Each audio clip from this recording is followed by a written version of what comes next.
What's going on, everyone? So for months, Trae Young to the Lakers has been kind of a big headline, right? And there's been this buzz and kind of conversation around Trae is eventually going to make his way to the Lakers, that he was even maybe potentially going to kind of force his way to the Lakers. He doesn't want to go through a rebuild, and Atlanta is clearly heading in that direction, right? They're trying to unload all their salary guys. They're keeping their draft picks, right? They're trying to accumulate more draft picks. There was talks about, DeJounte Murray, but he ends up going and getting traded to the New Orleans Pelicans. And it was like, okay, are they going to trade Trae? Are they going to keep Trae? But ultimately, it was thought to believe that Trae would ultimately be traded at some point. And you had a couple teams like the Lakers, the Spurs, but really it was more likely than not just going to be like a handful of teams, if that would be interested in Trae. I mean, there were reports that DeJounte's market was bigger than Trae Young's market. Just one, salary. Two, Trae Young is a very specific player, right? He's not just plug and play for any team.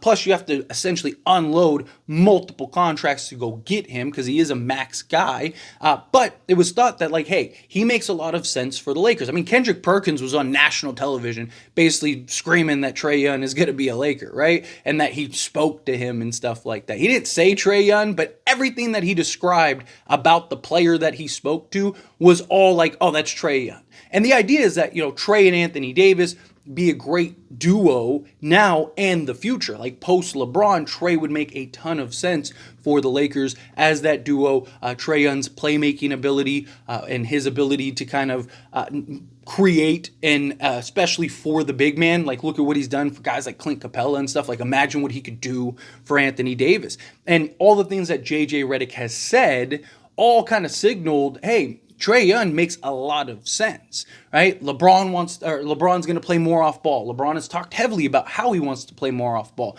LeBron hasn't really made that change yet at times and on occasions, but also it's like, who is better with the ball in his hands than LeBron? Like, there's very few guys in the league. Trae may be one of those few guys, not necessarily better, but that LeBron would trust to kind of make the play and be on ball. Also, JJ wants Anthony Davis to kind of be more of a focal point on the offensive end.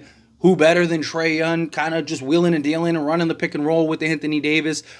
His ability to play off ball is, he's had his good years and bad years, right? But like 2 years ago, he was like 44% or something like that, 46% on catch and shoot. He's had years where it was like, he was like 56% on catch and shoot threes, where it was just like, this sounds like a made up number, but he was. So the idea is like, okay, gets to the Lakers, the attention that LeBron draws, attention that AD draws.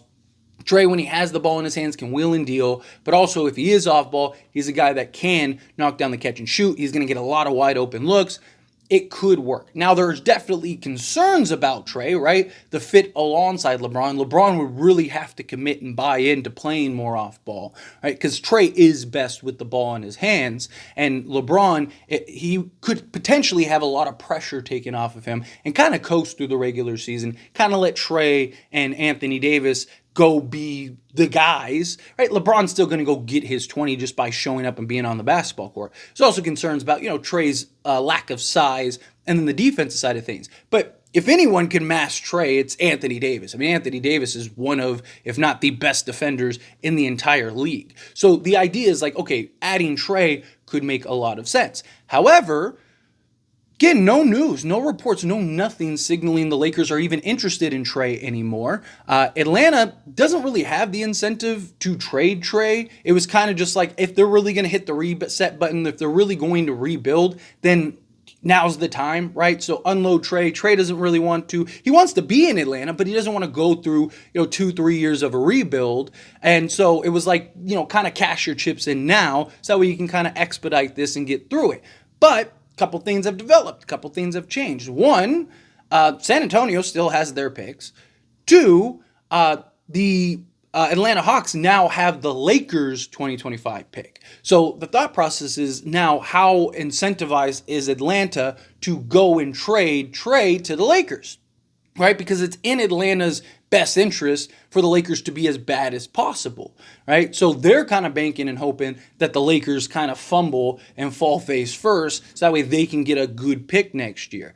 But there hasn't been, like, San Antonio was kind of the destination, right? Atlanta's best case scenario was that they could trade Trae to the San Antonio Spurs, get back their picks, or at least some of those picks, and then now they can really hit the reset button, tank. But supposedly, San Antonio is not interested at all. They have not even really inquired about him. Kind of just like a little touch base, like, hey, would you take him for a first type thing? You usually just, throw out the filler, like, what are you asking for Trae? And the Lakers supposedly have done the same thing. Right? The Lakers haven't really been aggressive in trying to pursue Trae. They just kind of are like, hey, like, what are you looking at for? All right, cool. And that's basically the end of the conversation so far.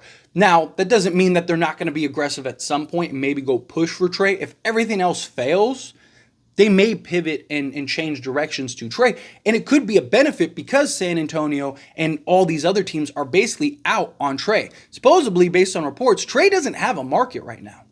Nobody's looking to add Trae Young, which again makes sense because his contract, he's a very specific player. Most of the top teams already have their guy at the guard position. All of the really bad teams, one, Trae's not going to want to go to, and two, they all have like their development guy, or they have their guy that they're hopeful can develop into a star at the guard position. So it's like, where does Trae fit? There's only like a few teams that make sense for Trae Young and would be willing to go and acquire Trae while also maintaining a level of contention, right? A level of being in the playoffs and potentially go win a championship. And the Lakers are one of those teams. So it could get to the point where the Lakers basically are only bidding against themselves and may be able to get Trae Young for some real value. Now, the Lakers right now are very focused on specific type of players. All the reports have them linked to basically 3-and-D perimeter guys, 3-and-D wings, right? You see Bruce Brown has been the latest target for the Lakers. But outside of that, it's been Jeremy Grant who they've pushed the hardest for. Like, they're really trying to get Jeremy Grant. You have Cam Johnson. You have Dorian Finney-Smith, right? Supposedly, they're supposed to throw their name in the hat for Lauri Markkanen, but I don't see Lauri Markkanen as a realistic target. But they're trying to get somebody at the 3 spot clearly that can come in, play a particular role. If they were to get like a Jeremy Grant, then the likelihood of getting Trae is probably very non-existent. Now, it's always possible that, they could, because, Trae is making I think it's like $43 million. Jeremy Grant's making just under $30 million. So they'd have to essentially trade everybody, including Reeves. But if they get a Jeremy Grant, are they more incentivized to go, okay, let's go get Trae, especially if they can't get like a DeMar or something like that? Do they just say, hey, we could get Trae cheap, like give up Austin Reeves, go get it? That allows Max Christie to move into the 2-guard spot. And now you have like Trae, Max Christie, Jeremy Grant, LeBron James, and Anthony Davis. You got 2 legit 3-and-D style 2-guard and 3. And then now you got Trae, who is the point guard who can wheel and deal and kick out, to Max Christie, who's 40% on catch and shoot threes. Jeremy Grant's 44% on catch and shoot threes. He's like 40% for the season just generally. Got LeBron, if he can stay 40% from 3, and then Anthony Davis. So depending on what the Lakers do, even if it's not Jeremy Grant, say it's Cam Johnson, right? Cam Johnson would be even easier because then you have Cam Johnson's making like, $23 million, something like that, and then you add in Trae. So that could be kind of what the Lakers' approach is. It also could just be that the Lakers aren't interested in Trae anymore. That maybe that they're kind of cooled off on that. There are reports that the Lakers don't think the 3-star model is the way to go anymore and that they're not really being aggressive. But the Lakers are also seem very fixated on the future also. And so Trae makes sense for the future. Right? There's questions about his fit and him right now.